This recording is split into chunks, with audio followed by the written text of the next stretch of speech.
मध्य प्रदेश की राजधानी भोपाल।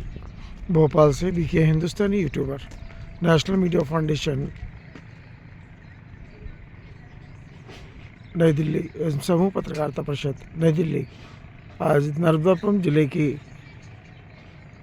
सीनीवाला तहसील के ग्राम पंचायतों के दौरे पर निकले। माँ नर्मदा का परिक्रमा मार्ग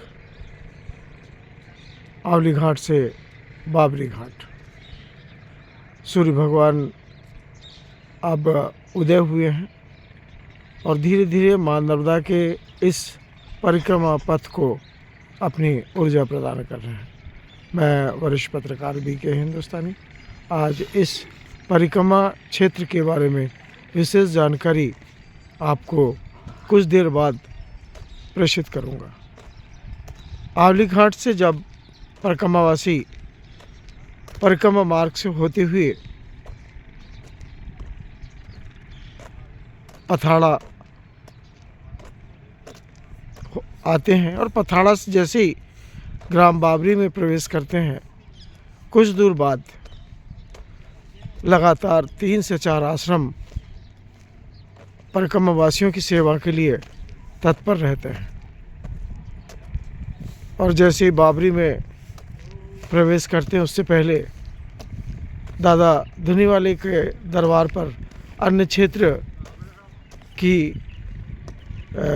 व्यवस्था परिक्रमावासियों को की गई है, जहां पर परिक्रमावासी प्रतिवर्ष हजारों की संख्या में अन्न का आनंद लेते हैं और मां नर्मदा की इस परिक्रमा पथ पर आगे की ओर प्रस्थान करते हैं।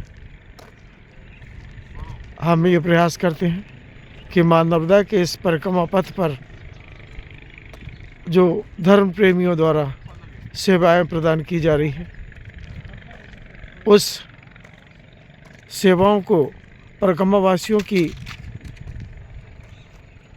जो जमात आ रही है उनको सूचित करने का हमारा धर्म पूरा करते हैं।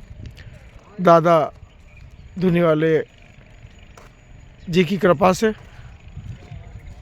और सुशील महाराज जी की परिश्रम से यह अन्न क्षेत्र नियमित और 12 वर्ष परिक्रमावासियों के लिए और धर्म प्रेमियों के लिए खुला रहता है। गौ माता की सेवा,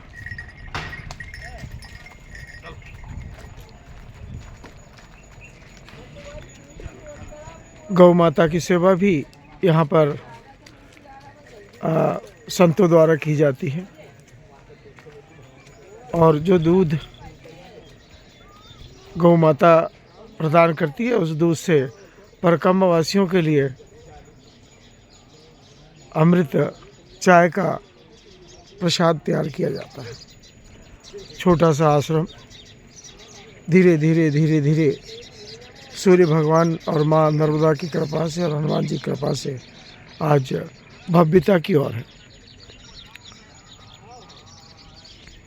आज हम इस परिक्रमा पथ पर चलने वाली एक एक गतिविधि आपको दिखाने का प्रयास करेंगे। परिक्रमावासी रात्रि विश्राम करने के बाद अब यहाँ से वे अगले आश्रम की ओर रवाना हो चुके हैं। कुछ परिक्रमावासी जो वृद्ध हैं, अब वे धीरे धीरे स्नान पूजन करने के बाद यहाँ से चाय पान कर हल्का सा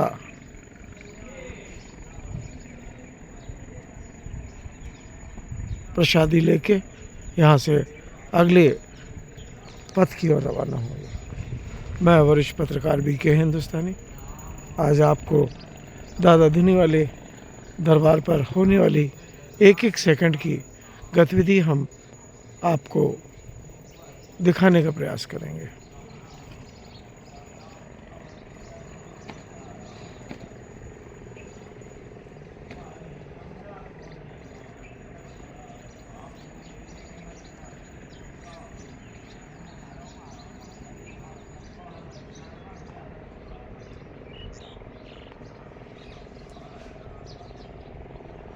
हर क्षेत्र में ध्वजा का महत्व एक प्रतीक चिन्ह के रूप में माना जाता है। जैसे हमारे देश का गौरव और प्रतीक तिरंगा झंडा, उसी प्रकार हर पंथों का और हर धर्मों का अपना एक प्रतीक होता है जिसे हम झंडे का रूप देते हैं। और झंडे के लहराने से ये पता लगता है कि कौन सा स्थान कितना शांति प्रिय है और उनकी सेवाएं किस प्रकार से प्रदान हो रही है। इस समय सूर्य भगवान माँ नर्मदा की परिक्रमा पथ को ऊर्जा दे रहे हैं और उस ऊर्जा से परिक्रमावासी अगले पड़ाव के लिए रवाना होंगे। मैं वरिष्ठ पत्रकार भी के हिंदुस्तानी ग्राम पंचायत बाबरी के सभी किसानों की तरफ से, धर्म प्रेमियों की तरफ से आज की इस सुबह प्रभात पर शुभकामनाएं देता हूँ एवं बधाई देता हूँ कि आप अपने मुकाम तक पहुँचेंगे। धीरे धीरे ठंड बढ़ती जा रही और ठंड की व्यवस्था मानव अपने ढंग से कर रहे हैं।